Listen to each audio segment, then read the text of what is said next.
3 hidden beliefs that are not allowing you to change.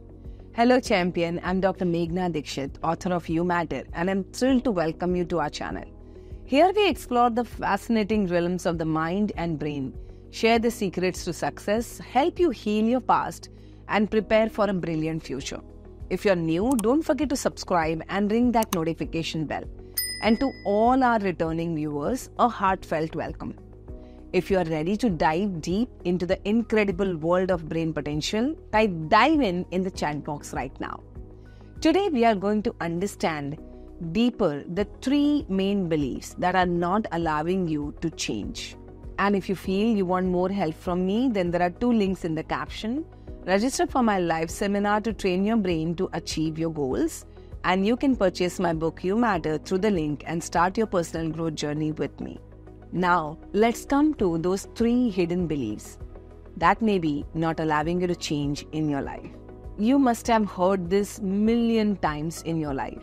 The only thing that is constant is change. But still, change is literally crawls in, right? Change is the most difficult thing in our life. No human being likes change. The only human being who likes change is the baby in the wet diaper, isn't it?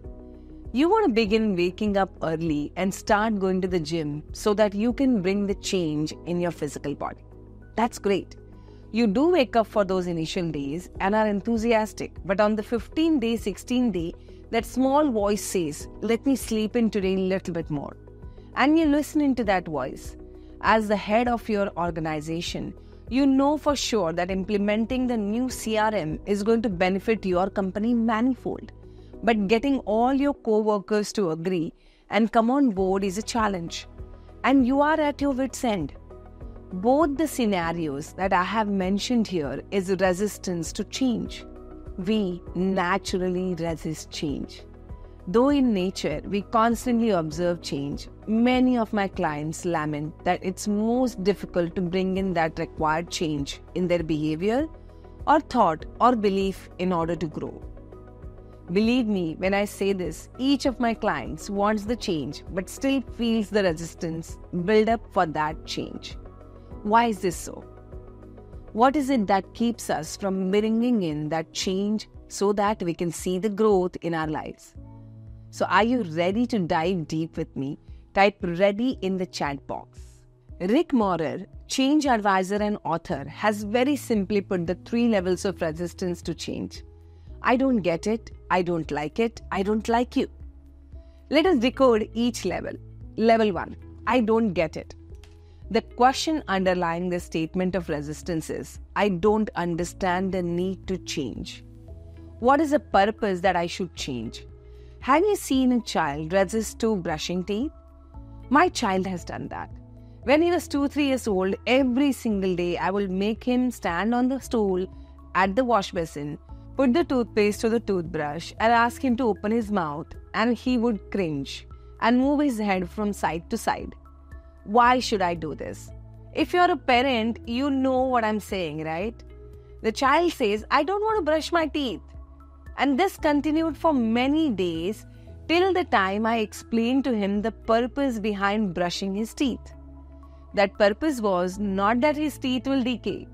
For a 3-year-old, that did not matter, but what mattered that his mouth will stink and his friends will not play with him anymore. So once he got the purpose, then the resistance dropped. He was eager to brush his teeth. Did you get that? Type IGI in the chat box. What is the purpose behind you wanting that toned physical body? Or what is the purpose behind you wanting that salary hike? What is the purpose behind you wanting to quit smoking? Once you get the clarity, it's easy to bring the change.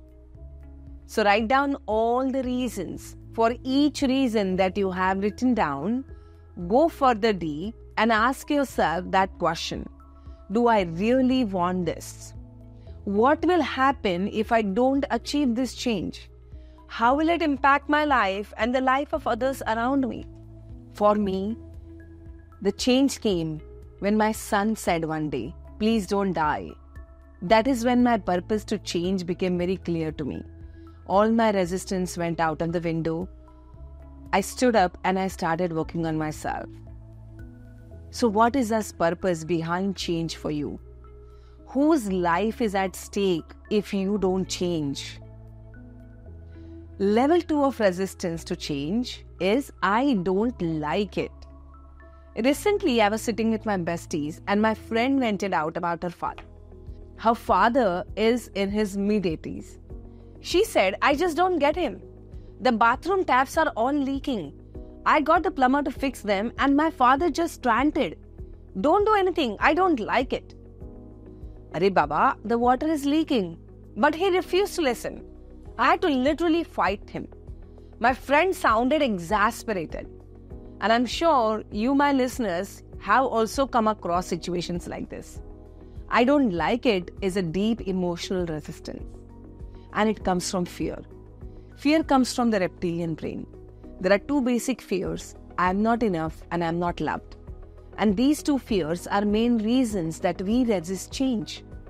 My friend's father had the fear of if I am not enough. All these years, he was the head of the house. He handled everything. But now suddenly, his daughters have taken charge and he feels he is not enough. And it makes him feel less of himself. That fear brings in the resistance, I don't like it. The next time you say, I don't like it, ask yourself this question. What is it that I am not liking about this? What is the fear? And now we come to the third level of resistance. I don't like you. In my growing up years, every time my father told me to do something, I would resist.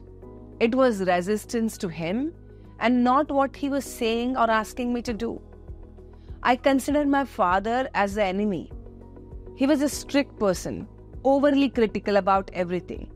Today, I have a lot of respect, love and empathy for my father. But back then, I was young and rebellious in nature. For me, it was the satisfaction of resisting my father. Just because he was asking me to do something, I would say a big no. Where was this resistance coming from? My pattern of feeling rejected. I was the fourth child of my parents. And I always felt I was an afterthought of my parents. It was my pattern. It had got nothing to do with my parents. They did the best that they knew. And today when I look back, I personally feel that they did the best for me more than my sisters. The day I worked on my pattern of rejection, I dropped the resistance to my father. So ask this question. Am I resisting the person? If the answer is yes, then it's time that you dig deeper and go to the root of that resistance. People who come into our lives are a reflection of our parents. So each time we resist something that maybe our spouse or boss or friend or sibling says, we are resisting to the parent. If you got this, type I got this in the chat box. Understanding our patterns, working on them, going to the root cause of the resistance are the key steps to bringing in the change. So my dear listeners, continue to work on yourself. If you got some bulb-on moments and if you think that video has some value, please hold my hand and I shall guide you further to bring that resistance down. Share this video with all your loved ones if you feel that they can be benefited too. If you want more help from me, there are 2 links in the caption. Register for my live seminar to train your brain to achieve all your goals. And you can purchase my book, You Matter, through the link and start your personal growth journey with me. Until then, next time.